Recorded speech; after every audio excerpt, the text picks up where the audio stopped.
Hey, it's Steph. Today's guest is Shannon Lee. I want to share a little backstory with you before we get started. I was sitting on a plane clicking through movie options when I saw there was a film about Bruce Lee's life. I love documentary-style storytelling, and I love martial arts, and so the film choice was made. It was called Be Water. I pushed play, and I was in the television, captivated by the storytelling about Bruce Lee's life. I'm going to guess most, if not all, of you have heard of Bruce Lee or are at very least familiar with the fact that he was an extraordinarily gifted martial artist in a league all his own. But what you will learn, as I did, is that there is so much more to him. And by watching this film, I realized I'm about the same age as Shannon Lee, his daughter. And I felt for her and came to know some of her story by watching this film. When I got home, I searched for more information and I found the book Be Water, My Friend, by Shannon Lee, based on the writings of her father, legendary martial artist and film star and teacher and humanitarian, Bruce Lee. I bought it and I listened to Shannon Lee's book, and then I did it again and again. This book moved me for a number of reasons. Salient among them, Shannon Lee's perspective and interpretations, even translations of her father's philosophies. The union of, air quotes, pen and sword. Shannon's vulnerability blended with her resilience after tragically losing both her father and her brother. Her strength mixed with total creativity and heart. She is real and striving and deep and struggling and soaring, and a daughter and a mother and a writer and a producer. She's the carrier of a legacy. She's a role model. And just like you and me, she is finding her way. I am so proud that Shannon Lee is my guest today. The messages she shares are thought-provoking, so you might want to grab a pen. And forgive me if I sound a little bit nervous during this interview. I just was. I'll make this fast, but I want to say thank you, I love you, to my Patreon supporters who help keep this podcast going. Join them by checking out patreon.com/anotherdooropens, and you can be a patron too for as little as $1 a month. Thanks too to each of you who have left a review on Apple Podcasts. I read them. I appreciate them. So I want to hear from you too. Please subscribe and also rate and review the podcast and let me know your thoughts. I want to know. As the Another Door Opens name implies, this podcast is about opening our hearts and minds to the people, ideas, and world around us so that we can all live our lives with a little more ease and grace. During each episode you listen to, I encourage you to move if you can, in any way you can. Take a walk, stand up, sit down, stretch, extend your arms, wiggle your toes, practice your smile, or mindfully move your breath. These are all forms of opening. This is Another Door Opens. I'm your host, Stephanie Himango. Here is my lovely guest today, Shannon Lee. First of all, thank you so much for saying yes to coming on Another Door Opens, Shannon. As a person who's a creative and an author and storyteller, there are always new chapters happening, literally and figuratively. You just mentioned one to me. Yep. In that line of thinking, I just like to begin by asking, what do the words Another Door Opens mean to you, if anything? I would say it has a feeling. To me, the words Another Door Opens, those words are filled with hope, with a new sense of what can be discovered next, which for me is exciting and filled with curiosity. I also think that Another Door Opens is just a continuation of a story, but like a whole new chapter. And to me, that's filled with interest and positivity and optimism and, as I said, curiosity. I love that. And I think this year has been sort of a continuance or a new chapter for many of us, maybe wishfully so. Yeah. And with 2020 not too far behind us, I'm always interested to know how people I meet are doing and what you might have realized or discovered in the year that was everything 2020. 2020 was such an amazing lab if you will, like a That's a laboratory. great way to put it. You know, it was like, okay, we are now going to sit in isolation.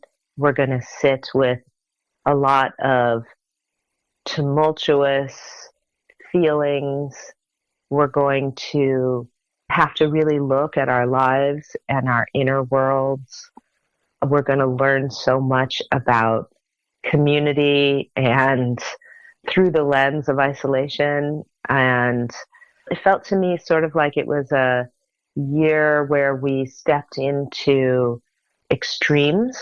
Yeah. And in the extremes, you know, you start to understand the importance of balance as you jump from one extreme to the other. And like I said, it just felt like we were in a test lab in some ways for our lives and for our mental, emotional, spiritual, and physical states as human beings. And I, like everyone, in some ways, when you are made to experience something, when you don't have a choice, there can be you can bump up against a lot of things, but there can also be, if you have the courage to look, there can be so much that you can learn as well.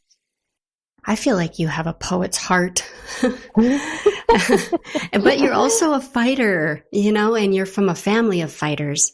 And Yes. As the daughter of legendary martial artist and film star Bruce Lee and Linda Lee Cadwell, at what point in your life did you begin to look into the philosophies your father had penned and really become deeply connected to them, in addition to the more broadly known martial arts?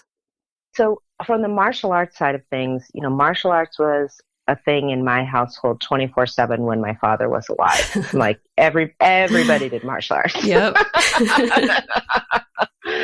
But he passed away when I was 4. So I was very young, and both my brother and I guess I would say my mother too, all 3 of us really found it hard to continue with martial arts in the wake of his death. There was just so much grief. And then at the same time that he was passing, his global fame was increasing. And so it was this strange, again, this world of extremes. And it felt like there was a huge spotlight on us in the martial arts if we were to choose that path, but we had lost our guide, you know, our guiding force. And so all of us shied away from the martial arts for those several years after his passing. My brother came to it as a teenager. I came to it again in my early 20s. And it was really, for me, out of a desire to get to know my father, because he had created his own martial art in his lifetime. And so martial arts was his way in. He used to say, everything that I've learned through the study of martial arts. And so everything about life. And so if I want to know my father, then that's something I want to know. And I want to know the art that he created and why he created it. And so, of course, I always knew some level of the philosophy because his art and his life was steeped in philosophy. So I knew a number of the more famous sayings, but it really wasn't until a few years after my brother died that I really came into contact deeply with his philosophy. And it was really my father's philosophy that saved me in some ways. And I always talk about how, even though he's not been here for most of my life, he has continued to guide me and raise me in a way through what he left behind. It was just sort of a coincidence, although I tend to think there was some divine orchestration going on, that I was in so much deep, deep pain and grief for my brother's death. And at the time, someone was working on some books of my father's writings, and so they had compiled them into photocopies and given me a set. And I just started going through them, and it was through looking at those philosophies and reading some of the words that I had never really read before, that I suddenly felt something sort of open in me. And that was the little crack of light that spread out further and led me out of that darkness that I was in. And do you feel like those writings and all the messaging he left that you found at just the right time, do you feel like that kind of became a guidance system for you? Oh, totally. I feel like it's led me exactly to this point here right now. I mean, it led me out of my grief. And when I say it led me, I mean, I just have to say it was, as he would say, like a finger pointing at the moon, right? It was something to sort of show me the way, but I still had to walk on the path. And so it was through a great amount of personal work. But here was something to sort of give me hints and clues about the journey and where it might take me. And it led to the writing of my book. It led to my business, my podcast, all of it. But more importantly, it has led me to myself. It has led me to know myself more deeply, to feel safe in myself, and to learn to express myself at new and new levels with every passing year. That is one thing I loved about, I listened to your book repeatedly, by the way, on Audible. And I love that it's your voice, because every inflection, every intonation has meaning to it that I know you imparted. And the other thing I loved about your book is that, to your point a second ago, is that you took so much of yourself and you showed yourself, and you also offered a form of translation. I think some words work for some people, and a different set of words that really say the same message work for other people. Yeah. I like that you offered both of them up in the book. And I just feel like it was very brave of you to be so transparent about so many things in the book. And I will be going back to it again and again. And I applaud you. I hope you feel a sense of real accomplishment for having done that book. Thank you. Thank you so much. It was really what I was hoping for, because I know for myself, my father, I mean, you said earlier, and thank you, that you feel I have the heart of a poet, but I feel like my father's words are so poetic, but sometimes poetry is hard to interpret. Mm-hmm. And so you may hear it and you may say, oh, that's beautiful, or that's really cool, that phrase. But to be able to take it in, you have to digest it a little bit. I just feel like there's so much nourishment in his words that I just wanted to be able to make sure that if I could offer them in a slightly more current or simplistic way, to make sure that the reader could get as much nourishment from it as possible. So that's very meaningful to me. Thank you. Mm-hmm. Because I know that sometimes when the words are very poetic, they can be interpreted a variety of ways. And certainly that's on the reader to do and to go on that adventure if they want. But sometimes when we're just in a lot of pain, or we just need a little bit of clarity, something very simple, simply expressed, is easier to take in and apply. And so that was my goal. And I am it's sort of a strange thing, you know, like I am actually really happy with how the book turned out. I'm really happy with the fact that I had time to edit it. I'm happy for all the things I learned in the time between the first draft and the final published draft that helped the book to change and to be the best that I could make it be in that moment in time. Because I did worry a bit. I'm like, oh my gosh, like my understanding is changing so much over time. Is this book going to be enough? You know, mm-hmm. Or will I learn something new and then I will have wished, oh my gosh, I wish I had said this instead. And then I just said, well, you do the best that you can right now. And if you learn and discover something really important that needs to be expressed, then I guess you write another book. Yes. And we will look forward to it. I have to say, after listening to your book, Be Water, My Friend, and seeing the 30 for 30 documentary, Be Water, I did more research and I quickly discovered that you wear a lot of hats. Oh my gosh.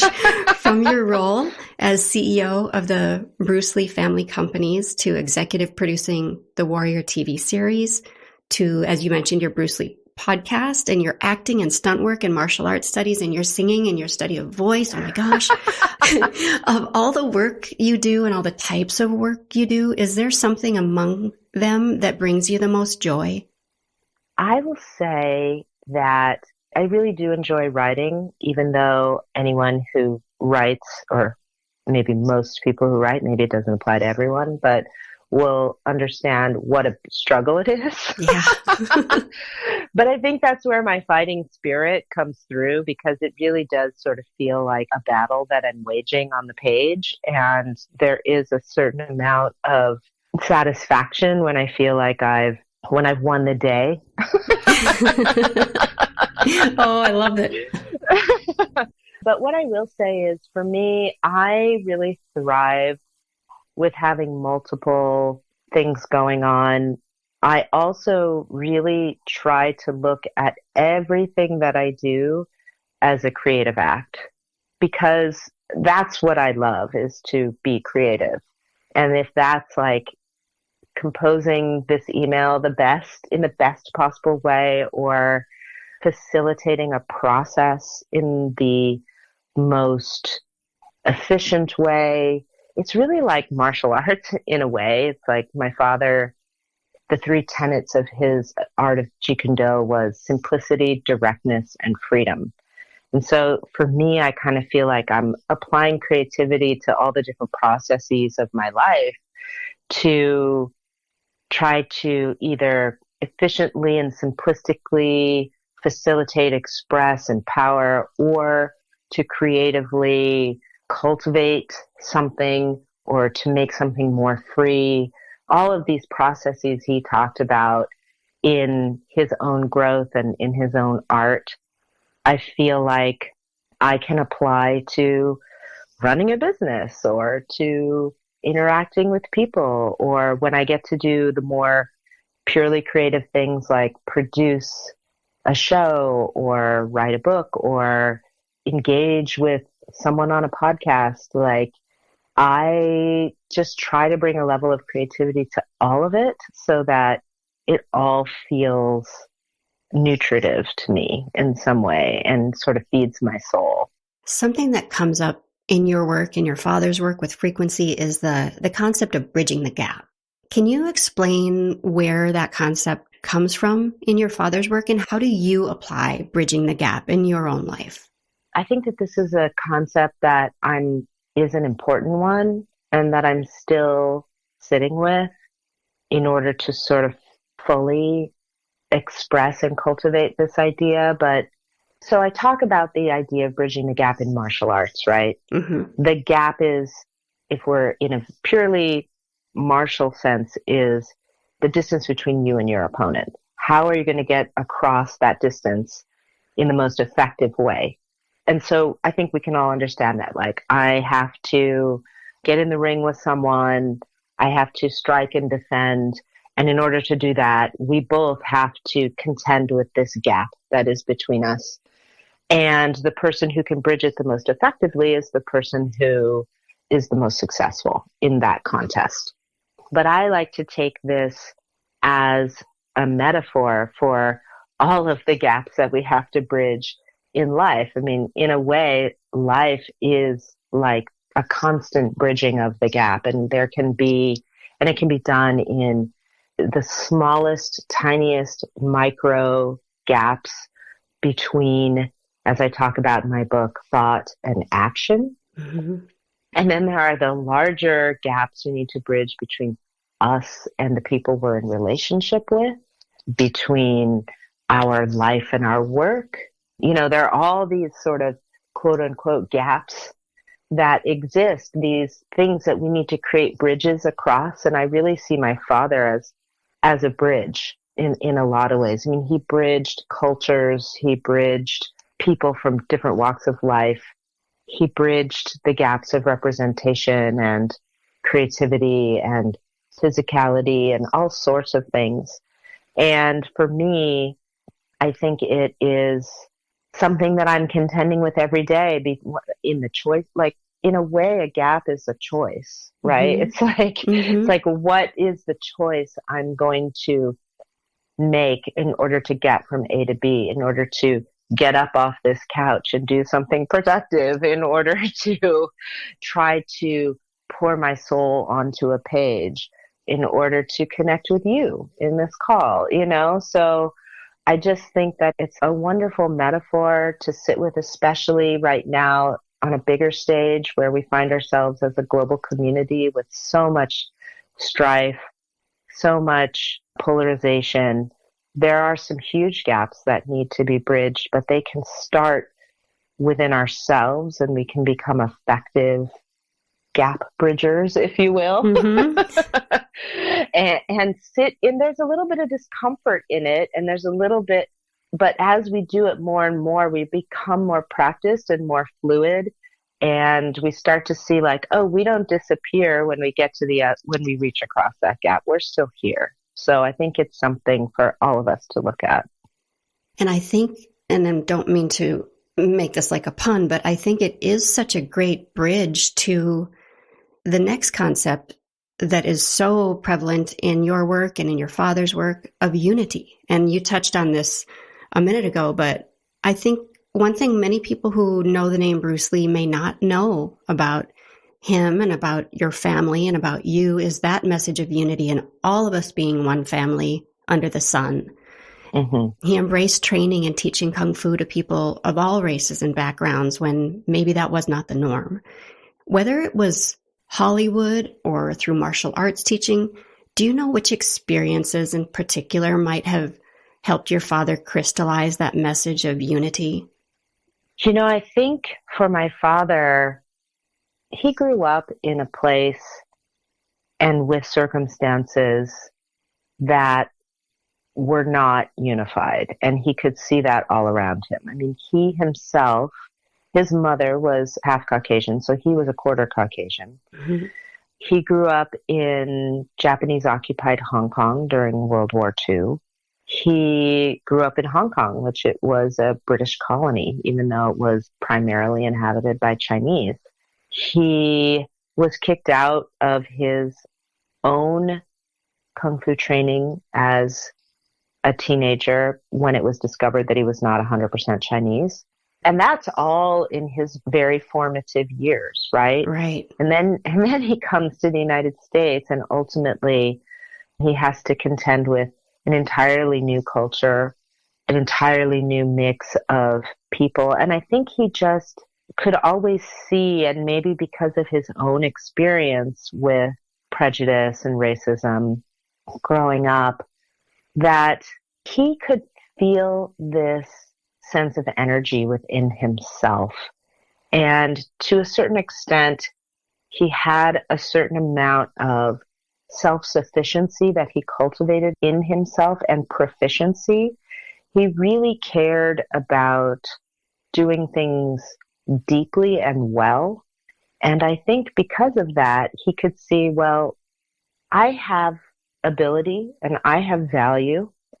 And what does my race or my background have to do with my value?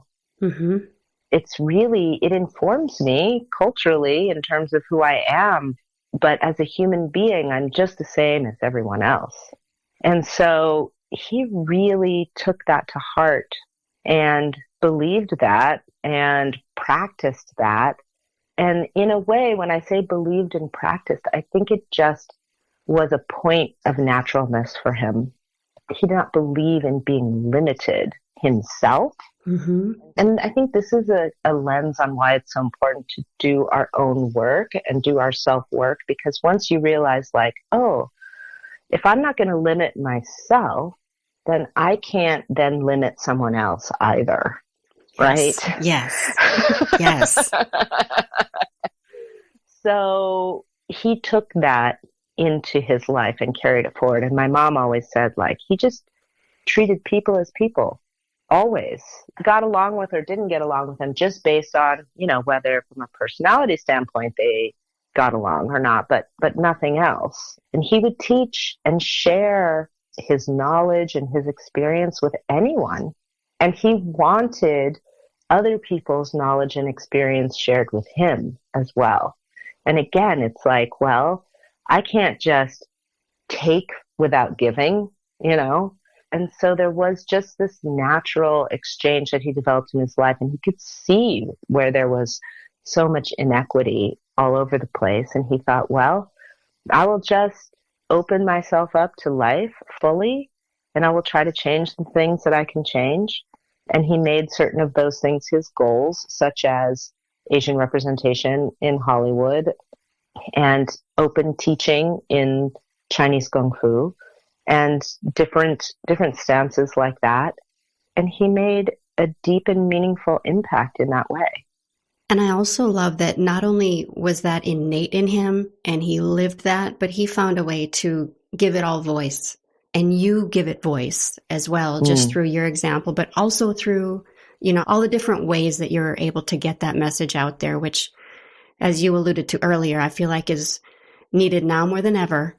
You are also a mom, and we were talking before the call that there's something special coming up. I'm just curious to ask you a couple of little pieces about that. I know self-actualization is a huge, big, and deep thing, but I'm just curious to know, as a mom now, when you look at your daughter, do you see aspects of yourself in her? And then do you also see aspects of that is uniquely her, and she's self-actualizing before my eyes? Yeah, definitely. I think that's always such a wild thing to experience with your children if they is to see your influence on them, but then also to see that they're their own person entirely as well. Mm-hmm. So my daughter, as you mentioned, she's about to graduate from high school. So we're coming up on a big transition time in her life. She's going to go off to college. She is such a wonderful human being. And I tell her all the time, oh my gosh, there are ways in which she is so far ahead of where I was at her age. I think all the kids these days are too. I know. But it became very clear to me at a very young age, when you're a young, new parent, you are just trying so hard to do everything right. And you don't want to mess up your, quote unquote, mess up your kids. And you want to give them everything that you can. And I don't remember exactly how old she was, maybe 3 or 4. I remember thinking there was something that she did. She said something to me and I thought, oh, she is experiencing the world through her own lens, through her own eyes, through her own experience. And I can sit here and try to say, no, it's like this, no, it's like that. But it's mixed in with her own experience. And that was sort of the moment when I eased up on myself a little bit. And I said, but there's no way for me to control what her experience is, what she is taking in and how she is interpreting it. I'm not going to be able to fix every problem for her. Yeah. All I can do is be here when needed or as called to be a guide and to maybe hold up a couple mirrors here and there or open a couple windows here and there to give her a different view. But she's her own person. She's going to have viewed the world a certain way and taken the world in a certain way. And it will affect her mind, body, and soul in ways that I can't navigate for her. I've also learned how amazingly intuitive and bright she is. And so I listen to her. I really try to listen to her because she innately knows and can sense and feel many things. Even if she's not 100% conscious of that ability yet, I know it in her. And I had someone tell me she had a bit of a health challenge a couple years ago. We were trying to work on it and get it healed up. And I was saying to her, well, you should, maybe we should do this and we should try this. And I know you don't like this, but we should just keep doing it for a little while longer. And I remember the person saying, you should listen to her. She knows whether it's working or not. She knows. Mm. And it's such a balance, this thing of like parenting and also allowing and stepping back a little bit and letting them be their own person. I love hearing the stories because it just gives us a glimpse. You know what? It makes me think about you and your mom as well. And I love when you post pictures of the two of you together on your Instagram. And so now that you're a mom, I'm just curious to know, does it influence what you most admire about your mom? It's such an interesting thing. I mean, I love the ways in which my mom has been such a guiding force in my life, and her resilience is really something that and how she manages to stay with all the loss she has suffered in her life, because she lost her first husband, she lost her son, but she also lost her father. Father died when she was 5.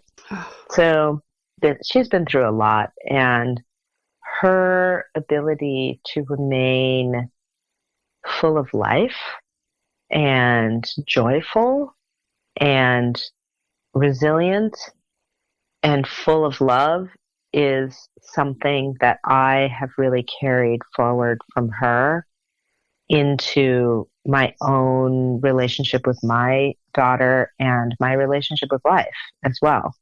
It's funny how when you become a parent and you go through all of the things, from the physically challenged things of just like being sleepless and taking care of a sick child and, changing diapers and taking them to school and all that kind of stuff, to the how do I guide and help shape as successfully as possible another human being. That's all. Just a small thing. Yeah, exactly. It's like, woo, you look back at your own parents and there's so much admiration and things that you also know that you want to change as well. Before I ask the last question, because I don't want to take all of your time, although I would love to, because I just find you infinitely fascinating. We can chat forever. Yes. I want to ask where people can find you online. My personal Instagram is at The Real Shannon Lee. Mm-hmm. But of course, all of the Bruce Lee outlets, you can find me too. I do host the Bruce Lee podcast, which is available through all the different podcast outlets. There's brucelee.com. There's the @BruceLee social media handles. But I will say, and it's not available yet, but in the next 2 to 3 months, I am also going to be launching my own website. Yes. Where you will be able to encounter me and my thoughts and my work a little bit more directly and personally, separate and apart, although always connected to the Bruce Lee legacy. It will really be my own place for my own self-expression. The website's going to be leewaymedia.com. So how do you spell that? Leeway, Leeway, media.com. Got it. But it's not up yet. It's coming. It's coming soon. And so if you follow me on Instagram, I will make announcements about it when the time comes. And I'm only on Instagram. There are a number of Shannon Lees out there on social media, some even using my picture, I think, but it's not you. But I'm the one with the blue check mark on Instagram. Awesome. Well, I can't wait to see your website, because I really meant it when I talked about how much I got from your perspective in Be Water, my friend. Oh. And I genuinely want to hear more. I think you have so much to say, and I've watched your TED Talk and I've seen other videos of yours online. And like I said earlier, you have a poet's heart and you have so much depth. I think people will be very excited to hear more from you. The final question of the day is, do you have a favorite quote or philosophy that's front of mind for you today? that you can leave the Another Door Opens listeners with? Well, I will tell you first the quote of my father's that was the one that really cracked me open back in my 20s when I was in a lot of pain and grief and not understanding how to move forward from that. I'll first share that quote and then maybe I'll just follow it up with a quick addendum. But that quote was, "The medicine for my suffering I had within me from the very beginning, but I did not take it. My ailment came from within myself, but I did not observe it until this moment. And now I see that if I am ever to find the light, I must be like the candle and be my own fuel." That's powerful. Yeah, so beautiful. And even though it doesn't give you any step-by-step instructions, there was something about the medicine for my suffering was within me, and I just needed to find it, that it was possible to find it. And I really believe that that is true, because what I've learned more and more over time is that suffering is a state of mind. Yes, there is physical suffering. There are things that happen to us out of the blue that are beyond our control. But how we respond to it, what we think about it, what we think about ourselves, what we think about our lives, what we think about the people in our lives, that is all a state of mind.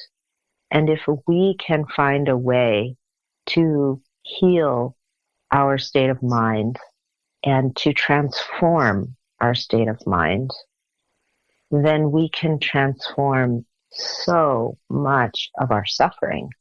By suffering, I just even mean discomfort. I just mean our worry or anxiety or our difficulties that we have in how we move through the world. And it's a long process and it's a challenging process, but it's such a worthwhile process. And I think that what I have to say is I have been working on trying to transform my own state of mind and my own mental, emotional, spiritual, and physical sense of self, that I have opened up so many more doorways into joy and peacefulness and calm, and it's possible. And I guess the message I just want to say is it's possible. Just keep going. And so I guess I'll just leave it there. I feel like we could have, and maybe we will, maybe we'll just set up an annual podcast session. Let's do it. Let's do it. Check back in, because there's just so much to say, so many perspectives, what it means to be whole and what it means to be free and all these different things. But I'll just leave it there for now. I think that's such a great message, that especially coming from somebody who has known deep pain, that if we do keep going, we can open doors to joy. We can find joy. Yes, we can. Shannon Lee, thank you so much. Oh, thank you, Stephanie. Thank you so much for reaching out. I'm so grateful. And what a wonderful and lovely conversation. I appreciate it. If you're like me, I know you want to hear more from Shannon Lee. To start, pick up her book, Be Water, My Friend, to find out what that means and how you can apply it to your life. Also, listen to her Bruce Lee podcast, which you can find anywhere. And make sure you follow Shannon on Instagram at @TheRealShannonLee and on Instagram and Twitter at Bruce Lee. I hope today's conversation gave you something to think about, to reflect on, and to look forward to. I hope it causes you to reflect on concepts of unity and also to think about how you can be a bridge for yourself and others. Be a bridger of gaps. Be water. And be an opener of doors. I'll be posting a few pictures related to this episode on my social media pages, like always, so follow on Instagram and Twitter at Steph Himango and at PodcastADO. If you want to, take a second to share this episode with someone and rate and review it on Apple. To my Patreon supporters, Thank you again for believing in the power of story and supporting the show. If you're interested in becoming a patron too, you can go to patreon.com/anotherdooropens to find out some of the options there, starting at $1 a month. I'll put that in the show notes as well. Those Another Door Opens drum beats were made by the amazing Eric Brown. And that is this week's episode of the Another Door Opens podcast. Thank you so much for being here. Think about how you can practice opening in your life today, and I'll do the same. I'll see you next time. Love you. Bye.